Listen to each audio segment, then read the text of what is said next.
ត្រជាក់បក់មកតាមវាលស្រែស្លឹកឈើរំភើបតាមផ្លូវវត្តវាសូទូងស្គរលាន់ឮពីយត់វាសូទូងស្គរលាន់ឮពីចំងាយសូទូងស្គរលាន់ឮពីចំងាយដឹងថាដើភ្ជុំបញ្ចិតមកដល់ហើយ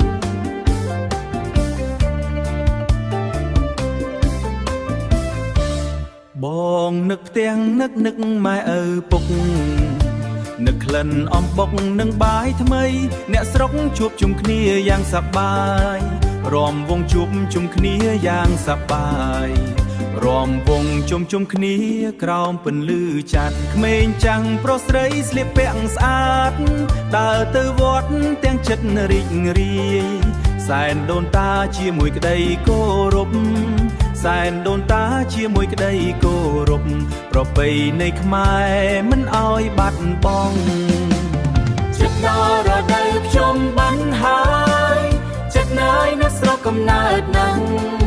សូភ្លេងរំលាន់ពេញវត្តអោយបេះដូងរំភើបគ្រប់គ្នាចិត្តដល់រដូវភ្ជុំបានហើយបងវិលមកជួបអ្នកទាំងវិញជុំគ្នារំលែងទាំងស្នាមញញឹមអបអបនខ្មែរដល់កងក្ដៅសែងធូបហោឡើងលើមេខៀវសំលេងសូត្រធម៌លើយ៉ាងស្ងៀវសំលេងសូត្រធម៌លើយ៉ាងស្ងប់